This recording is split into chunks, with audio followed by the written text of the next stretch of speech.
Magandang araw mga kaibigan. Pag-usapan natin ngayon ang resulta ng latest Okta Research Survey na kung saan isuma total mo ang ibig sabihin, malaking sampal ito sa Kamara sa mga congressmen na nagsusulong ng charter change. Okay? Gusto ko lang pasalamatan ang mga nagtatanong sa akin, kumusta na ako? Lalo na yung pagkaso sa akin ng PNP. I am fine. As of now, more than 2 weeks na mula nung na-file yung complaint sa piskalya, wala pa akong natatanggap na subpoena. Gustong gusto ko nang matanggap yung subpoena para makasubmit na ng counter affidavit. Kaya lang nagtataka ako bakit hanggang ngayon wala pang subpoena. Okay. So ito, yung Okta Research Group, nag-conduct ng survey December 10 to 14 among 1,200 respondents. Tinanong yung ano ang priority concern ng mga kababayan natin. Ano ang areas of concern o problema sa buhay nila na dapat asikasuhin ng gobyerno. Ang lumalabas, yung charter change, 1% lang sa mga tinanong ang nagsabi na concern nila yun. Ibig sabihin, least pinakamababa na iniisip o problema ng mga Pilipino is charter change. Bakit ngayon, yun ang inuuna ng Kamara?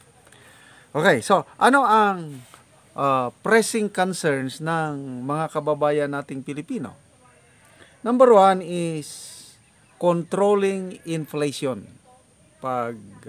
Yung pagtaas ng presyo ng mga bilihin, 73% sa mga tinanong, yun ang problema nila. Dapat mapababa ang presyo. Halos lahat umaaray na sa taas ng presyo. So hanggang ngayon, hindi pa rin bumababa ang presyo. Pangalawang concern is access to affordable food like rice, vegetable, and meat. So related pa rin ito sa inflation. 45% ang nagsabi ng problema nila yung may mabibili sila na mura na pagkain.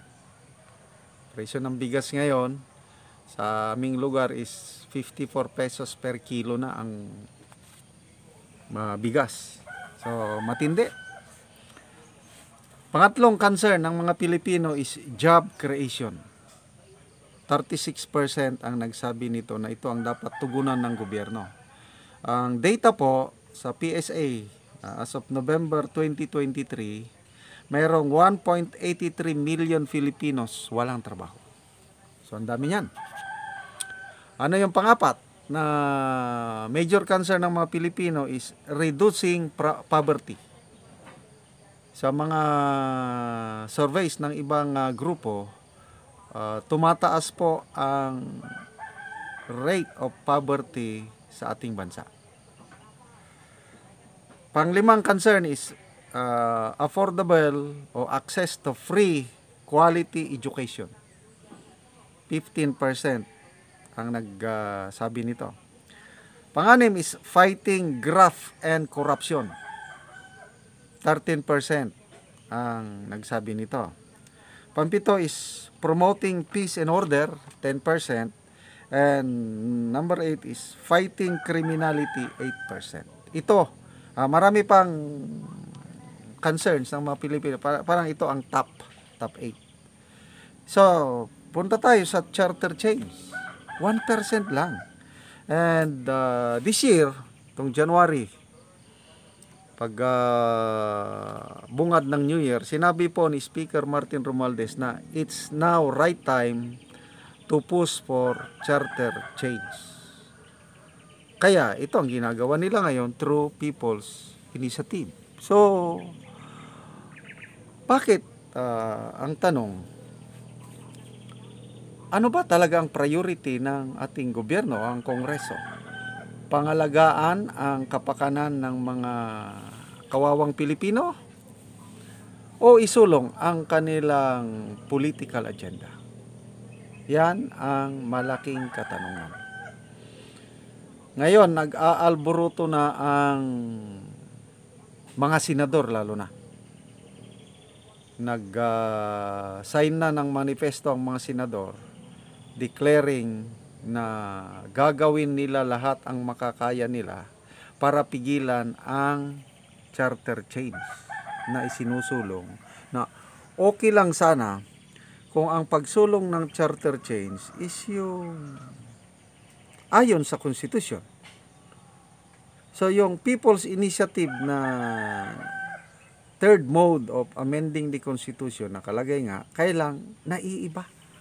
Kasi lumalabas, hindi naman People's Initiative ang nangyari, kundi People's Assisted Induced Initiative, dahil lumalabas mga congressmen, mga mayors ang nagpasimuno nito na pilit idinideny ng Kamara na wala silang kinalaman, lalo na ang Speaker Martin Romualdez. Pinabulaanan ni Congressman Tulfo na walang kinalaman si Speaker Martin Romualdez sa pagpapapirma. Kaya lang, sagot naman ni Senator Bato na hindi tayo pinanganak kahapon. Sabi niya, marami akong kaibigang kongresista na umaamin na napipilitan sila, mga kongresista, na gumalaw kasi ang utos ng Kamara sa mga congressman is mag-gather minimum 3% signatures sa kanilang distrito and maximum 20%. At inamin na rin ng COMELEC, nakatanggap na sila ng parang pirma sa iba't ibang barangay. About 884 barangays na ang naisubmit sa COMELEC for validation. So, ibig sabihin, totoo na, no? Totoo na may